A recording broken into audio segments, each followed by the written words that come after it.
Assalamualaikum warahmatullahi wabarakatuh. Puji syukur kehadirat Tuhan Yang Maha Esa atas rahmat dan karunia-Nya sehingga kita semua diberikan nikmat kesehatan untuk tetap bisa berkarya. Perkenalkan, nama saya Nasra Hasmiati Atas, Sarjana Hukum, Magister Hukum, dosen pada program studi Ilmu Hukum, Fakultas Hukum Universitas Mega Buana Palopo. Deskripsi pengajaran ini disusun sebagai bagian dari pemenuhan unjuk kerja Tridharma Perguruan Tinggi PDD UKT-PT pada aspek pengajaran dalam rangka sertifikasi dosen tahun 2026. Pertama, saya akan menjelaskan terkait deskripsi mata kuliah. Mata kuliah yang saya ampu adalah Hukum Adat, yang merupakan mata kuliah wajib pada program studi Ilmu Hukum semester 3. Mata kuliah ini membahas hukum adat sebagai living law dalam masyarakat Indonesia, mencakup konsep dasar, masyarakat hukum adat, hak ulayat, sistem kekerabatan, hingga pada pengakuan dan perlindungan hak konstitusional masyarakat hukum adat dalam sistem hukum nasional. Pembelajaran dirancang berbasis Outcome Based Education atau OB dengan mengintegrasikan pendekatan konseptual dan analisis kasus. Yang kedua, saya akan menjelaskan terkait kemampuan yang diharapkan setelah mahasiswa mempelajari mata kuliah ini. Capaian pembelajaran mata kuliah ini meliputi kemampuan mahasiswa untuk menganalisis konsep dasar dan kedudukan hukum adat dalam sistem hukum Indonesia, kemudian menganalisis karakteristik masyarakat hukum adat dan sistem sosialnya, kemudian mengevaluasi eksistensi hak ulayat dan hubungannya dengan hukum nasional, kemudian menganalisis sistem kekerabatan masyarakat hukum adat, mengevaluasi perkembangan hukum adat dalam masyarakat modern, menganalisis putusan Mahkamah Konstitusi terkait masyarakat hukum adat, serta menyusun argumentasi hukum terhadap perlindungan hak konstitusional masyarakat adat. Capaian ini diarahkan untuk membentuk kemampuan berpikir kritis, analitis, dan argumentatif dalam mengkaji permasalahan hukum berbasis kearifan lokal. Capaian pembelajaran tersebut kemudian diturunkan ke dalam capaian pembelajaran pada setiap pertemuan.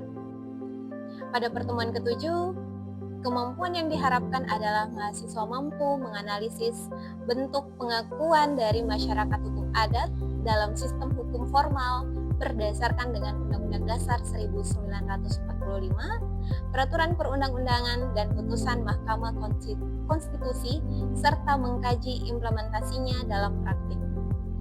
Kemudian yang ketiga, saya akan menjelaskan terkait pembelajaran dalam mata kuliah ini, meliputi pengakuan masyarakat hukum adat dalam Undang-Undang Dasar 1945, pengakuan dalam peraturan perundang-undangan, analisis putusan Mahkamah Konstitusi, serta implementasi pengakuan hukum adat dalam praktik.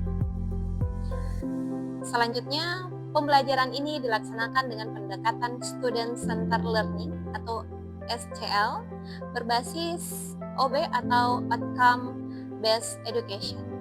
Metode yang digunakan meliputi case method, problem based learning atau PBL, kemudian diskusi kelompok dan presentasi.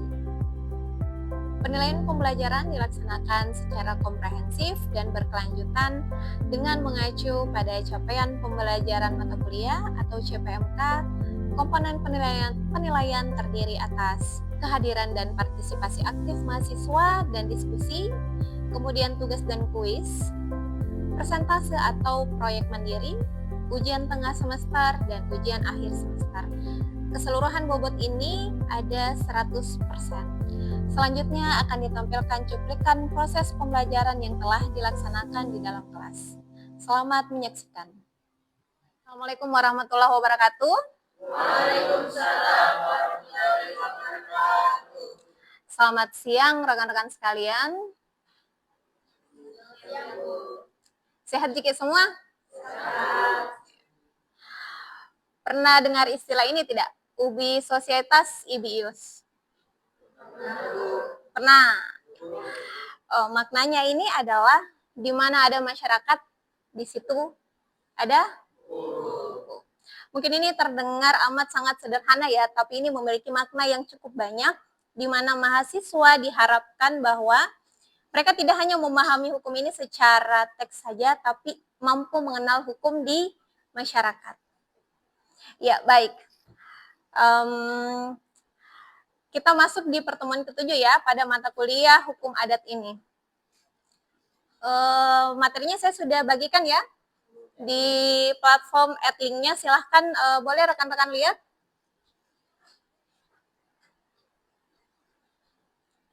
Sudah? Oke, baik. Nah, sekarang di pertemuan kita ini kita akan membahas terkait dengan pengakuan dari hukum adat di dalam hukum formal. Ini ya. Adapun Nah, ini adalah capaian pembelajarannya kita. Boleh rekan-rekan lihat di sini ya. Ada CPL, CPMK, dan sub CPMK. Nah, di hari ini kita akan fokus pada sub CPMK yang ini ya. Namun, sebelum kita masuk ke dalam sub CPMK yang ini atau pembelajaran hari ini, kita akan flashback, mengingat kembali materi kita yang sebelumnya.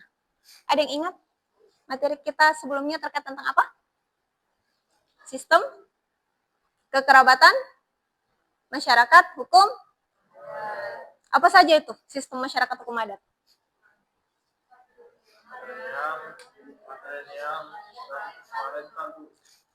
Bisa ulang?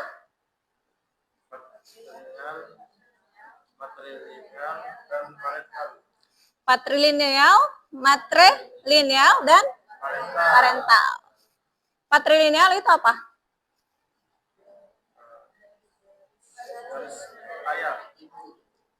Garis keturunan dari patrilineal. Garis keturunan dari?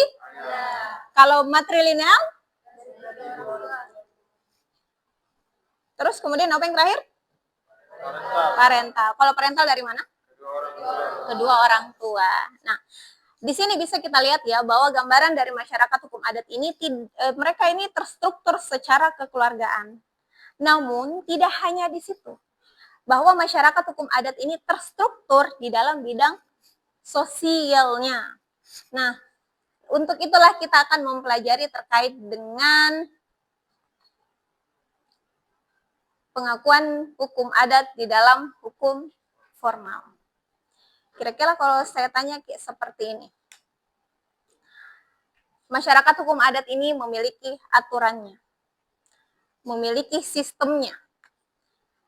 Apakah dengan hal tersebut negara mengakui terkait dengan hukum adat atau masyarakat adat secara hukum? Ya, Rasya. Kalau menurut saya, Bu, pengakuan negara terhadap masyarakat adat. Pengakuan negara terhadap masyarakat adat. Ya. Silakan perhatikan di slide ini ya. Di mana di situ dikatakan bahwa pengakuan hukum adat adalah penerimaan dan perlindungan negara terhadap norma, lembaga, dan hak-hak tradisional masyarakat hukum adat sepanjang masih hidup dan sesuai dengan prinsip dari NKRI. Kemudian, hukum adat tetap diakui sebagai sumber hukum selama tidak bertentangan dengan hukum nasional dan hak asasi manusia. Karena alasan tersebut, maka hukum adat ini sifatnya tidak mutlak seperti yang dikatakan tadi oleh Ato.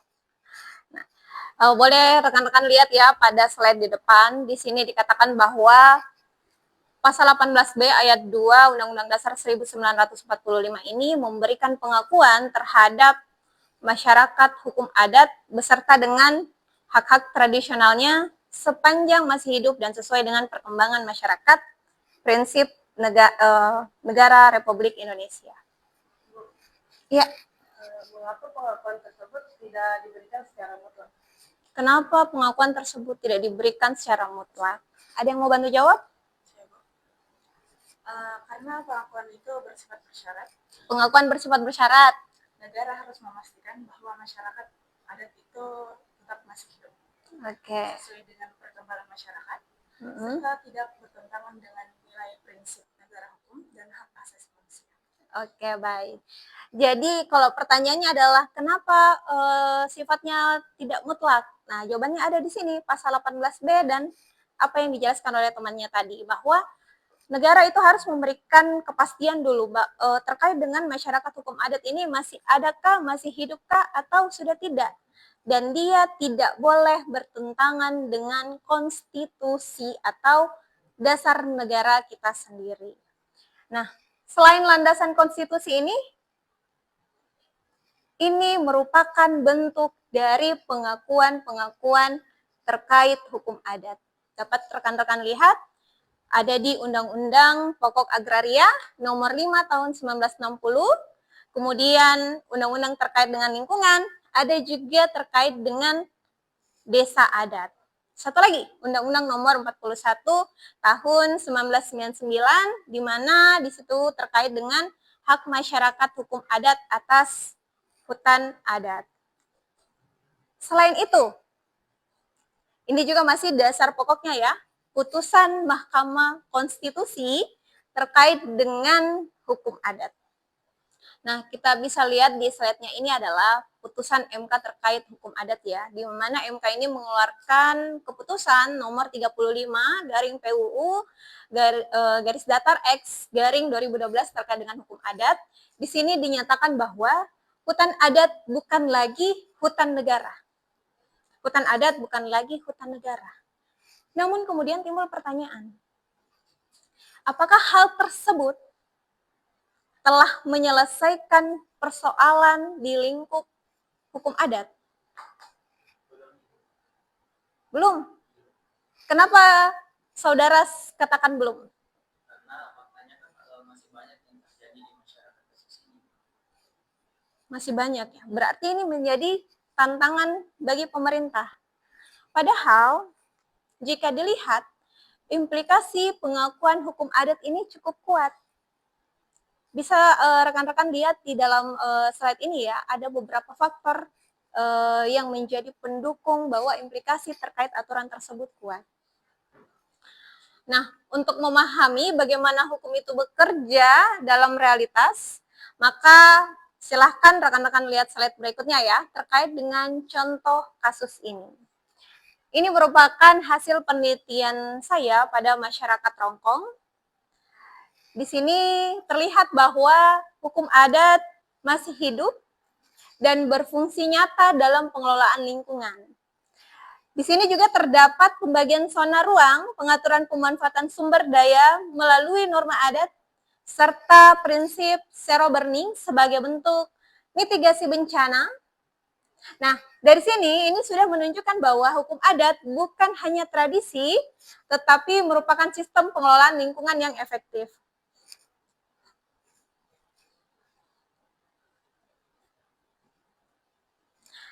Dari apa yang saudara lihat di sini, kira-kira apa yang bisa disimpulkan? Jadi mereka sudah punya sistem sendiri untuk menjaga lingkungan. Sudah punya sistem sendiri untuk menjaga lingkungan.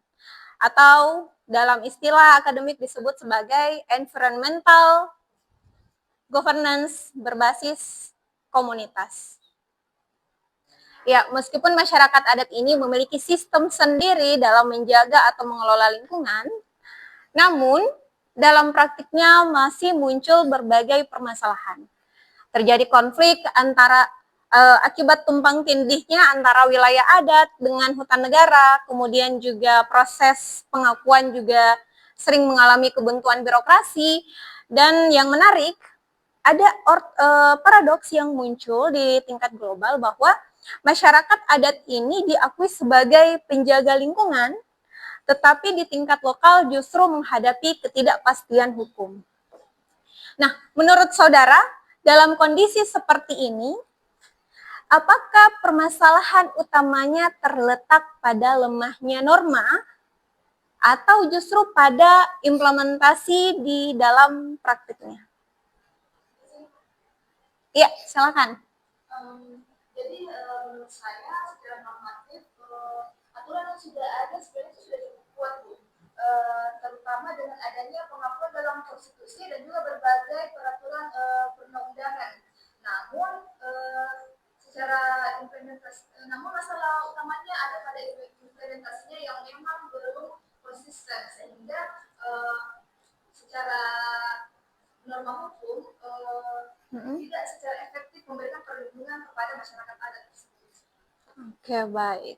Kira-kira ada yang punya argumentasi lain? Ya, Bu. Oke, Tiwi, silakan. Jadi tambahan saya, jadi itu kami melihat bahwa permasalahan juga berkaitan dengan struktur kekuasaan.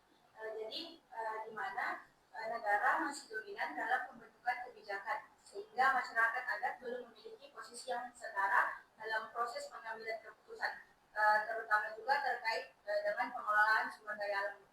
Oke, baik ya. Di sini saya sudah melihat gambaran-gambaran bahwa kalian tidak hanya memahami dari aspeknya terhadap aturannya saja, tetapi juga mampu melihat persoalan secara struktur yang terjadi di negara kita ini. Nah, ini dengan demikian dapat kita pahami bahwa permasalahan pengakuan hukum adat tidak hanya berkaitan dengan norma hukum saja ya, tetapi juga menyangkut implementasi dan relasi kekuasaan dalam sistem hukum itu sendiri. Ya, dari pembahasan ini kira-kira apa yang bisa rekan-rekan simpulkan? Iya, silakan. Jadi yang bisa saya simpulkan yaitu pengakuan hukum adat belum efektif dalam praktik. Nah, itu dia inti dari pembelajarannya kita ini ya. Masih terlihat kesenjangan antara norma atau aturan dengan apa yang terjadi di masyarakat. Oke, baik. Sebelum kita menutup perkuliahan kita hari ini ya, ada bagian reflektif atau refleksi yang bisa rekan-rekan lihat. Apakah pengakuan hukum adat telah diimplementasikan secara efektif? Kemudian, bagaimana menyeimbangkan antara hukum nasional dan otonomi adat? Dan apa tantangan utama dalam penegakan hukum adat di era modern ini? Nah, sebagai penguatan, silahkan saudara atau rekan-rekan memilih salah satu dari pertanyaan tersebut, kemudian mengaitkannya dengan contoh kasus yang berkembang di masyarakat yang ada saat ini. Nah, hal ini penting sebagai bagian dari persiapan saudara ya, karena pada pertemuan kita di berikutnya kita sudah akan menghadapi ujian tengah semester atau UTS yang akan menguji pemahaman saudara terhadap materi yang kita pelajari khususnya di hari ini. Memahami hukum adat menjadi penting karena di dalamnya kita melihat hukum yang benar-benar hidup dan bergerak bersama dengan masyarakat. Namun dalam kenyataannya, hukum tidak selalu mampu mengikuti dinamika yang terjadi di masyarakat. Hatrahing akhter de weten an. Sebagaimana aku yang tabulinta, tapanyunyu mengejar kepastianmu, begitu pula hukum senantiasa tertatih-tatih mengejar perubahan zaman. Baik, terima kasih untuk waktu dan kesempatannya. Saya akhiri pertemuan kita hari ini. Assalamualaikum warahmatullahi wabarakatuh. Waalaikumsalam.